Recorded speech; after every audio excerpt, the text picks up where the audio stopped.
Selamat malam pemirsa, kembali jumpa dengan kami di ruang podcast Jas Merah TV. Guru adalah perang jalan menuju ilmu dan kebenaran. Di saat malam hari ini telah hadir salah satu guru di pedalaman Naikere, Kabupaten Teluk Ondama, Provinsi Papua Barat. Kita akan langsung sapa saja Bapak Obed Nego Dimara. Bapak Dimara merupakan guru yang sudah lama berada di daerah pedalaman Mairasi bersama-sama dengan masyarakat, mendapatkan susah senang dengan alam dan infrastruktur yang belum terjamin dalam memenuhi kehidupan masyarakat di daerah pedalaman Mairasi. Di Mairasi sendiri merupakan salah satu suku di Teluk Ondama yang hidup di daerah pedalaman. Kabupaten Teluk Ondama sendiri memiliki salah satu distrik, yaitu distrik Naikere. Terdapat 6 kampung di daerah tersebut yang merupakan satu daerah terisolir di Provinsi Papua Barat yang merupakan akses jalan yang kurang begitu baik. Sehingga untuk memenuhi kebutuhan masyarakat harus memenuhi jalan atau lalui jalan yang kurang begitu maksimal. Sehingga mereka harus berjalan kaki selama 1 minggu atau 2 minggu baru bisa sampai di tempat tujuan. Untuk tidak panjang, kita akan langsung temui dengan Bapak Obed Nego Dimara yang saat ini telah hadir di ruang podcast Jas Merah TV. Selamat malam Bapak Obed Nego Dimara, ya, benar ya? Ya. Iya, terima kasih Bapak sudah sempatkan diri jauh-jauh di Kampung Oya, Distrik Naikere, Kabupaten Teluk Ondama, Provinsi Papua Barat. Sudah hadir di hadapan kita dan dalam 25 sampai 30 menit ke depan kita akan bincang-bincang langsung dengan Bapak Obed Nego Dimara. Baik, Bapak, saya di sini mendapatkan informasi yang begitu banyak sekali tentang Bapak punya kisah perjalanan menjadi seorang guru di daerah pedalaman. Ya. Sebelumnya pada tahun 2005 Bapak menjadi seorang CPNS, ya? Iya. Ya, pegawai negeri sipil. Iya. Itu di masanya kepemimpinan siapa kira-kira? Jadi Bupati siapa? tahun 2005 kebetulan saya ikut tes pegawai di Manokwari. Iya. Pada saat itu yang menjadi bupati, yang memimpin jadi bupati pada saat itu adalah Bapak Domingus Mandacan. Bapak Domingus, ya, Bapak Domingus Mandacan. Nah, kemudian 2005 Bapak menjadi CPNS dan selanjutnya tes PNS itu di 2006, ya? Ya, jadi 2005 itu sudah naik ke Anggi untuk iya. tugas di sana. Tugas di Anggi pertama, ya? Ya, tugas di Anggi pertama. Iya. SK yang saya terima ditempatkan di Kampung Pamaha. Pamaha, oh luar di biasa. Anggi. Iya. Iya. Nah, berarti 2006 iya. menjadi PNS langsung ditempatkan di Kampung Pamaha, iya. Distrik Anggi, Kabupaten Pegunungan Arfak yang saat ini. Iya. Dulunya masih gabung di Manokwari, ya. Iya, benar sekali. Nah, kurang lebih 5 tahun ya Bapak mengajar di sana. Ya, 5 tahun saya tugas di Pamaha. Nanti sampai tahun 2010 terus minta mutasi ke Ondama karena keluarga di sana. Akhirnya saya minta harus mutasi ke sana. Berarti setelah 5 tahun Bapak Dimara di Anggi, kemudian minta pindah ke Teluk Ondama. Iya. iya. Jadi ceritanya begini, waktu tahun 1994, Iya. saya tugas di Kampung Wombu. Iya, Kampung Wombu. Kampung Wombu itu tugas di sana tanggal 12 Januari 1994. Saya buka sekolah di Wombu. Waktu itu masih kecamatan, di Wondama itu cuma 2 kecamatan. 2 kecamatan. Kecamatan Wasior dan Iya. Kecamatan Desing. Iya. Ya, jadi yang waktu itu saya ditempatkan di sana dengan nota tugas dari kepala dulu bukan distrik tapi camat. Iya. Ya, camat Sebaru, Daniel Sebaru kasih saya surat untuk harus naik tugas di pedalaman. Akhirnya saya tugas di sana dari 1994, Iya. 95, 6, 7, 8, 9, 2000. Iya. 2001 karena ada peristiwa, akhirnya kami keluar dari situ sementara waktu untuk mengamankan diri. Dan setelah sudah selesai, tempat sudah aman, baru kami kembali. Ya, akhirnya saya ke Manokwari, Bapak Domingus. Bapak Domingus Mandacan, Ya, Domingus Mandacan waktu itu bupati. Ya, waktu kami terima SK, ya Bapak kasih saya tugas di Anggi pertama. Dari Anggi dulu baru saya ke Wondama lagi, Iya. kembali ke Wondama untuk kembali ke pedalaman untuk tugas kembali di Naikere. Iya. Ini sangat luar biasa, Bapak. Artinya pindah dari pedalaman ke pedalaman. Ya, Artinya dari pedalaman Anggi pindah ke pedalaman Naikere. Naikere. Nah, perjalanan untuk menjadi seorang guru ini kan mulai dari membantu di pihak sekolah, kemudian menjadi artinya honor waktu itu ya. Kemudian menjadi CPNS dan langsung menjadi PNS. Ya. Ini sesuatu yang sangat jarang kita temui. Dan Bapak Dimara merupakan salah satu guru yang sangat betah di daerah pedalaman bersama masyarakat. Ini kira-kira seperti apa nih? Apakah karena mungkin menarik dengan masyarakat di atas atau cocok dengan situasi alam yang begitu indah di daerah pedalaman Naikere? Sebenarnya mau bilang cocok juga tidak. Iya. Cuma kita ngerasa terpanggil. Iya. Benar. Ngerasa terpanggil, akhirnya bisa dengan keadaan yang ada, situasi yang tidak baik, tapi kita harus maju. Karena membentuk manusia ini sangat susah. Benar. Kalau kita bicara dalam kota, ya bisa saja, semua bisa. Benar. Tapi kalau ke pedalaman tuh, ya orang yang bisa benar-benar cinta tugas, cinta anak-anak sekolah, cinta masyarakat, mereka yang bisa tugas di pedalaman. Iya. Ya, jadi memang yang pertama cinta anak-anak sekolah, cinta masyarakat, tapi terlebih dari itu cinta tanah Papua. Benar. Akhirnya saya harus bekerja begitu. Iya. Ini kurang lebih saya tadi kalau hitung-hitung hampir 24 tahun ini Bapak Dimara sudah ada di daerah pedalaman Naikere. Ya. Pertama tugas di SD Negeri Naikere. Ya. Kemudian bukan lagi pindah ke daerah kota, tetapi justru dinaikkan ke satu kampung di daerah Naikere, yaitu kampung Oya. Iya. Nah, ini bagaimana? Saya dapat kabar Bapak Dimara rencananya sudah mau minta pindah ke kota, tetapi ternyata bukan pindah ke kota, ke daerah Wondama, tetapi justru pindah ke kampung Oya. Coba mungkin Bapak bisa jelaskan sedikit ini. Ya, yang pertama tuh yang tadi saya sudah jelaskan bahwa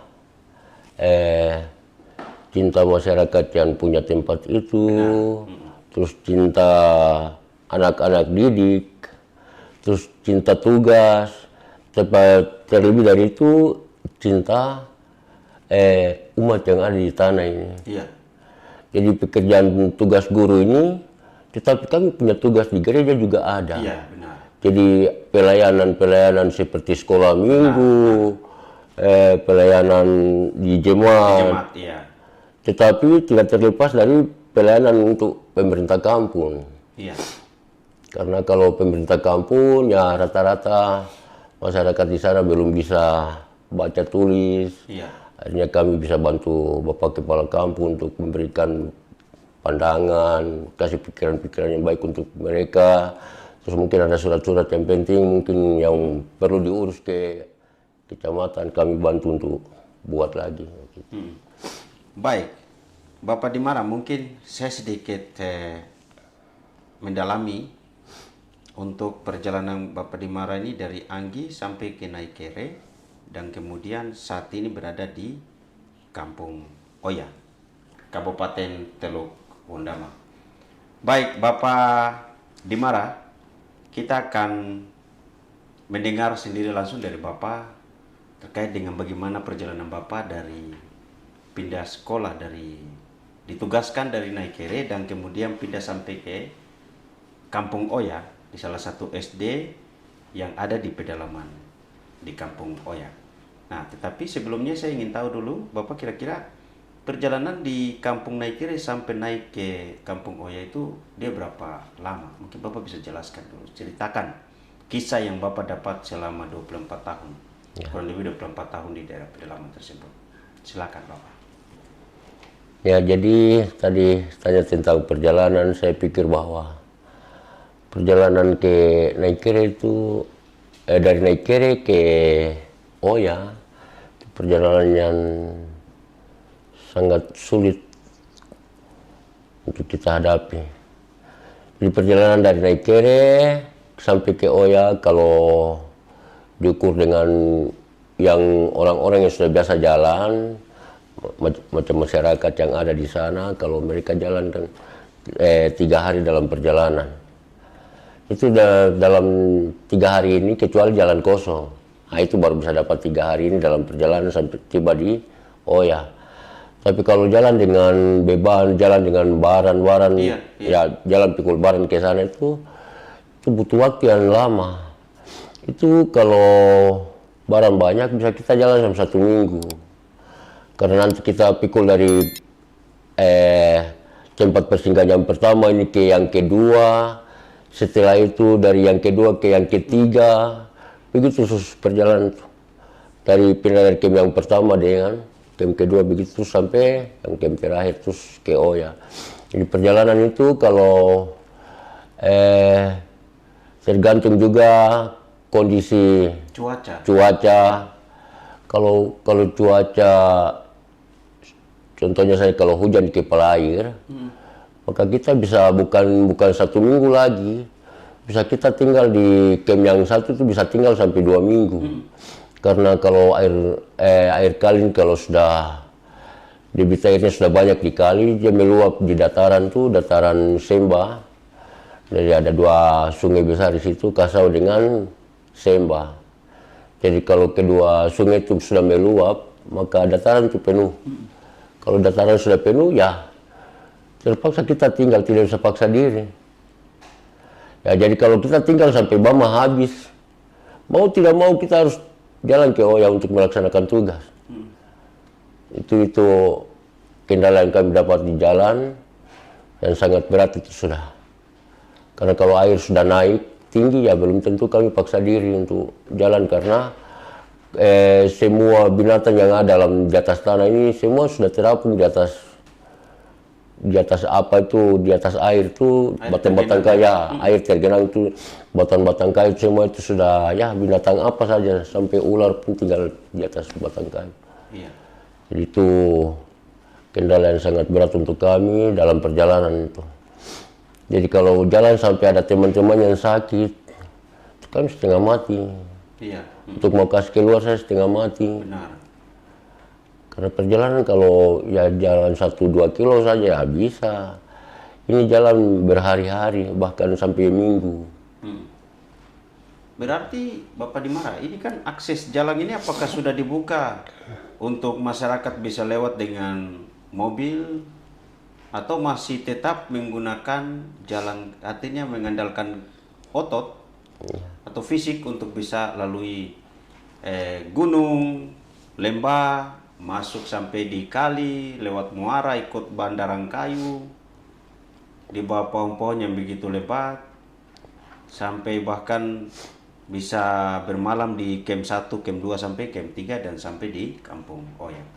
Nah, selain jalan kaki ada akses lain tidak, Pak Bapak di mana? Kalau akses yang lain tuh mungkin dengan helikopter saja. Tapi Helikopter, helikopter punya harga itu berapa? Begitu, betul. Satu kali penerbangan ya 46 juta satu kali flight. 46 juta ya? Ya. Kalau dari itu ikut Dari mana? Wasior, dari Wasior langsung ke Oya. Dia dalam 1 minggu berapa kali penerbangan? Tidak menentu karena itu helikopter tuh dari Nabire. Oh, di dari Nabire. Ya. Tapi dia sempat singgah di Wasior. Ya, helikopter tuh yang biasa pakai itu Helivida itu yang pakai dari gereja. Oh, gereja punya. Ya, jadi misi di Nabire sana. Ya, kalau ada macam kegiatan-kegiatan gereja di Undama itu mereka pakai helikopter dari Nabire. Tapi kalau Helivida itu untuk pelayanan gereja, jadi dia punya harga tidak terlalu mahal. Oke. Baik, Bapak Dimara, ini kan kalau kita bicara akses transportasi jalan, ini kan masih sangat sulit dan memprihatinkan dari kondisi, dan Bapak Dimara lebih tahu kondisi yang ada di sana karena sudah lama mengajar di daerah Kampung Oya. Nah, bagaimana dengan kondisi kita punya SDM, sumber daya manusia, anak-anak SD yang kemudian Bapak mengabdi, artinya mengajar mereka dalam sistem belajar mengajar itu bagaimana? Terima kasih. Itu yang paling inti dalam tugas di pedalaman. Memang dalam proses belajar mengajar di sekolah itu kami di Oya itu sangat susah. Nah, masyarakat dan bahkan anak-anak yang di sana mereka belum bisa bicara berbahasa Indonesia. Akhirnya kendalanya di situ. Jadi kalau kami mau mengajar, kami juga guru-guru harus berusaha untuk belajar bahasa Mairasi supaya itu jadi alat bantu untuk proses belajar mengajar itu bisa berjalan. Berarti Bapak Dimara ini sudah paham tentang bahasa Mairasi nih? Ya tidak sepenuhnya, Iya. cuma bisa untuk bicara. Siap. Kalau kondisi kita punya anak-anak di sana untuk cepat tangkap dalam proses belajar mengajar ini bagaimana? Apakah mereka, karena kita harus memastikan bahwa kita punya situasi dalam proses belajar itu harus sama dengan anak-anak di lingkungan setempat. Ya, jadi anak-anak di pedalaman sebenarnya mereka pintar. Benar. Di dunia tidak ada manusia yang bodoh. Benar. Tidak ada yang bodoh, tidak ada yang pintar. Benar. Yang ada itu yang berusaha dengan yang belum berusaha. Kami ada dalam lingkaran belum berusaha untuk maju ini karena kendala-kendala terlalu banyak. Pertama, transportasi. Akses jalan saja belum tembus. Betul. Terus bagian kesehatan. Kami jalan kalau guru-guru sakit di hutan, kami bingung karena kami bukan punya bidang itu jadi ya. Terus soalnya kendala-kendala yang terlalu berat itu sudah. Jadi kalau bilang anak-anak di pedalaman, memang anak-anak itu pintar, cuma mereka belum mengerti tentang bahasa Indonesia.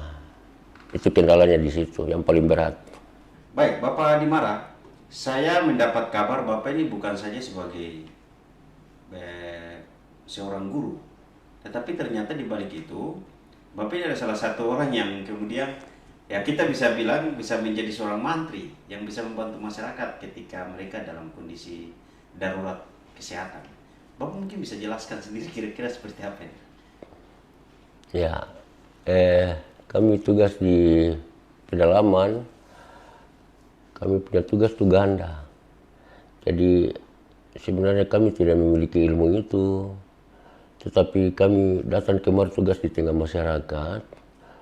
Kami yang tahu baca, tahu tulis, jadi obat-obat yang sebenarnya medis yang harus memberikan kepada masyarakat, tapi kami punya persiapan untuk guru. Kami bawa sampai di tempat tugas, kalau ada orang-orang atau masyarakat yang di situ atau anak-anak yang sakit, kami bantu mereka untuk pelayanan. Ya, kami layani mereka dengan obat yang kami tahu, karena kami juga takut yang kami tidak tahu baru berikan untuk masyarakat minum, ya terjadi sesuatu ya. Tapi ya Tuhan itu baik, Tuhan selalu memberikan yang terbaik, jadi kami setiap mau melayani anak-anak sekolah atau masyarakat yang sakit, kami dasari semua itu dengan doa. Setelah itu baru kami layani dengan obat, begitu.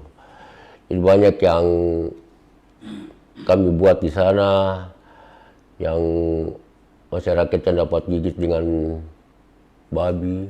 Iya. Oh, pernah juga ada ya? Ya. Kami tidak punya keahlian di itu, tapi ya terpaksa kami harus belajar juga. Iya. Karena kondisi tempat itu membuat kami harus belajar banyak untuk tahu tentang bagian medis ini. Bukan sepenuhnya, tapi harus kami tahu sedikit dari itu supaya dalam keadaan orang-orang atau masyarakat yang sakit, ya kami bisa melayani mereka. Karena kita lihat dari tahun 2018, ada mantri yang naik ke sana, meninggal Pak Patra. Pak Patra itu tinggal dengan kami guru-guru. Dia tinggal dengan kami guru-guru, dia seorang medis. Iya. Tapi kenapa sampai bisa meninggal di situ? Ini yang kami jaga juga. Karena orang medis yang pegang obat saya sudah meninggal di sana. Apalagi kami guru yang tidak tahu tentang itu. Nah, jadi kami minta ke depan kalau boleh pemerintah kabupaten, terus dari provinsi, terus pusat memperhatikan petugas-petugas kesehatan yang tugasnya, karena sudah ada satu jadi contoh untuk dia sudah korban untuk masyarakat. Dia masih muda, masih bujang, tapi relakan diri dia korban untuk masyarakat di Oya sana, di pedalaman Mairas. Saya bangga sekali itu. Dia bukan orang Papua, tapi dia tunjukkan bahwa dia cinta masyarakat. Jadi saya minta kalau ini pemerintah kabupaten, pemerintah provinsi, pemerintah pusat perhatikan medis yang ada di sana supaya mereka juga sama-sama dengan guru, kami sama-sama bekerja di sana. Karena kalau guru sendiri jalan agak susah juga, medis jalan sendiri susah. Tapi harus dua-dua jalan boleh, karena sama-sama pelayanan, melayani manusia. Nah, oleh sebab itu, ke depan mungkin jangan terulang lagi seperti yang mantri yang telah meninggal di Oya sana, tapi ke depan lebih bagus lagi. Itu yang kami harapkan, dari guru-guru kami harapkan. Karena kami guru-guru juga jalan sampai sakit, kami mau minta bantu sama siapa? Benar. Tidak ada orang yang bantu kami di tengah hutan, kami baku bantu sendiri. Sampai ada kalanya kami baku marah di tengah hutan. Karena beban-beban itu. Dia sakit, tapi kalau kita pikul sampai capek, ya tetap manusia jadi marah. Wah, ini bikin capek kita orang saja, kenapa kok tak mati satu kali kah? Jadi kalau kami jalan, kami punya prinsip yang kami pakai di guru-guru, kami pakai di Oya sana itu. Kau sudah siap untuk mati, itu yang jalan ke Oya. Jadi jalan sampai siapa mati di tengah hutan, kubur di situ, baru nanti kami kasih kabar saja ke keluarga. Itu kami sudah komitmen. Iya. Karena nanti kalau sudah jalan sampai meninggal di tengah hutan, pasti bikin capek yang hidup.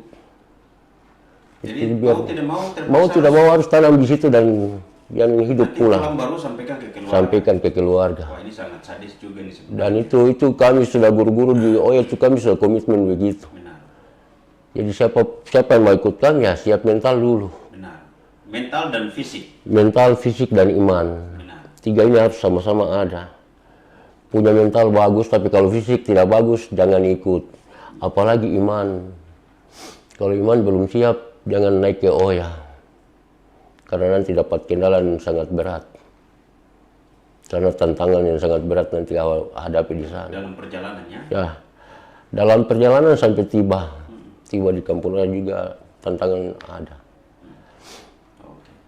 Baik, Bapak Dimara, saya dapat kabar juga ini, Bapak ini salah satu guru yang kemudian sudah betah di atas dan berusaha untuk memberikan satu perubahan kepada kita masyarakat di daerah Mairasi, terutama di Kampung Oya. Dan satu tahun lalu Bapak ada antar 3 orang anak yang kemudian sudah saat ini mereka ada sekolah di Biak. Ini kenapa? Artinya padahal bisa kita dari Kampung Oya, dari pedalaman Mairasi, bisa kita langsung ke Wondama atau Manokwari. Jauh lebih mudah ya, tetapi kenapa harus mereka sampai bisa diantar untuk pergi harus sekolah di Biak. Dan saat ini ada 3 orang lagi yang kemudian Bapak Dimara kemudian akan bawa mereka untuk keluar dari Mairasi untuk pergi sekolah di sana, dan kemudian berharap mereka nanti suatu saat berhasil bisa kembali ke Kampung Oya. Ini bagaimana ini? Bisa Bapak Dimara jelaskan dulu. Ya, jadi memang ini kita lihat perkembangan pendidikan di pedalaman sana itu sangat minim. Iya. Kami guru-guru berupaya cara bagaimana, jadi ini bukan 2 kali, ini yang kali ketiga ini. Kali ketiga. Yang pertama sekarang sudah kelas 3 SMP. Yang kedua sekarang kelas 2. Yang terakhir, yang ketiga ini yang saya baru mau antar ke Biak lagi. Ya, jadi maksud kami begini. Ketika mereka sekolah sama-sama di Wondama, tingkat perkembangan anak itu pasti rata, pasti sama. Oleh sebab itu, kami kasih sekolah yang lain ke Biak supaya mereka pulang ada perbandingan antara yang tinggal di Wondama terus yang kami kasih ke Kaimana, karena kami kasih lain ke Kaimana, lain di Wondama tapi lain di Biak. Maksudnya supaya bila mana mereka kembali, kita lihat perbandingan antara yang di Biak dengan di Wondama dan Kaimana sana. Kira-kira siapa yang ini. Dari situ baru nanti mereka saling mengisi antara yang lebih dengan yang setengah dengan yang kurang. Jadi yang lebih bisa kasih ke yang kurang, begitu. Jadi kami punya maksud tuh bahwa mereka keluar supaya mereka timba pengalaman, karena jangkauan yang jauh. Mereka juga ingin berkembang sama dengan teman-teman mereka yang ada di kota. Oleh sebab itu kami pisahkan mereka kasih sekolah di Biak. Dan nanti kami punya harapan tuh suatu saat nanti anak-anak ini yang kami kasih keluar ini, mereka nanti kembali ke Wondama, kembali ke tanah Mairasi untuk mereka bangkit dan bangun mereka punya diri sendiri. Itu kami punya harapan begitu. Oke, baik. Artinya bukan berarti memisahkan mereka dari kampung halaman. Artinya mereka punya tempat ini, tetapi bagaimana merubah karakter mereka dalam lingkungan di kampung dan kemudian bisa penyesuaian di luar. Ya. Oke, baik. Bapak Dimara, satu terakhir yang kita akan diskusi dan kemudian kita akan tutup dalam diskusi ini. Nah, saya di sini ingin tahu saja, kira-kira harapan Bapak Dimara untuk kita punya pemerintah. Ya, walaupun di sisi lain Bapak sebagai seorang PNS, tetapi mengalami penderitaan yang luar biasa dalam proses belajar mengajar di daerah pedalaman yang sangat terisolir di tanah Papua, secara khusus di Papua Barat atau di Kabupaten Teluk Wondama. Ini bagaimana harapan Bapak untuk kita punya pemerintah? Ya. Terutama kita punya guru-guru yang nanti akan datang kemudian bisa mengabdi di daerah yang pedalaman seperti itu. Ya. Harapan saya kepada pemerintah pusat, pemerintah provinsi, bahkan pemerintah kabupaten, harapan saya semoga ke depan pemerintah percepatkan pembangunan akses jalan sampai di Oya. Karena ini yang kendala paling berat itu. Benar sekali. Jadi nanti kalau guru-guru yang datang, jangan mereka menderita sama dengan saya lagi. Cukup saya sendirian menderita untuk yang lain. Saya minta supaya pemerintah pusat, saya langsung minta ke Bapak Prabowo, Presiden terpilih. Ya, saya minta langsung ke Prabowo, Presiden terpilih, supaya ke depan ini langsung Bapak Prabowo lihat jalan itu, karena saya sudah usulkan waktu itu tahun 2019, saya minta langsung ke Bapak Jokowi. Sampai hari ini Bapak Jokowi sudah turun, tidak ada akses ke sana. Oleh sebab itu hari ini saya minta kepada Bapak Prabowo Presiden terpilih supaya ke depan ini, soalnya sebelum saya pensiun, karena tinggal 2 tahun lagi saya pensiun. Begitu, berarti sisa 2 tahun Bapak sudah Ya, pensiun saya. tinggal 2 tahun saya pensiun, jadi saya punya harapan tuh begini. Sebelum saya pensiun, saya sudah lihat jalan sudah tembus sampai ke Oya, supaya guru-guru bahkan para medis yang mau naik ke sana tugas di sana itu mereka jangan menderita sama dengan saya lagi. Cukup saya menderita. Saya menderita untuk menyelamatkan yang dari belakang. Itu yang saya minta kepada pemerintah, supaya pemerintah cepat buka akses ke sana. Akses sampai di Kampung Oya. Supaya mereka punya hasil-hasil di sana, mereka mau bagi kota, ada akses. Ya benar, lebih mudah. Lebih mudah untuk mereka. Karena selama saya tinggal di sana itu, kami jalan pikul baran, kami guru-guru jalan pikul baran sama-sama di masyarakat. Kami tidur di masyarakat di hutan, sekalipun kami menderita, tetap kami tidak pikir itu karena kami datang untuk mereka. Benar. Harus kami jalan sama-sama, apapun yang terjadi, kami tetap jalan sama-sama di masyarakat. Baik, pemirsa, itu harapan dari seorang Bapak Obed Nego Dimara. Berharap ada campur tangan pemerintah untuk membuka akses jalan dari Naikere sampai ke Kampung Oya yang merupakan kampung terjauh di daerah suku Mairasi di Kabupaten Teluk Ondama, Provinsi Papua Barat. Kita akan jumpa dalam diskusi yang akan datang bersama dengan Bapak Dimara, seorang guru di pedalaman yang sudah mengabdi hampir 30 tahun saat ini, dan kurang lebih 2 tahun Bapak dia akan pensiun. Tetapi harapan dari seorang Bapak Dimara bahwa jangan dia meninggalkan beban yang kemudian di generasi berikutnya lebih menderita karena akses jalan untuk menuju ke tempat mengabdi dalam meningkatkan sumber daya manusia di tanah Papua. Demikian yang dapat kami sampaikan dan diskusi pada malam hari ini. Terima kasih Bapak Dimara yang sudah hadir bersama-sama dengan kami. Sampai jumpa di lain kesempatan. Terima kasih. Shalom. Selamat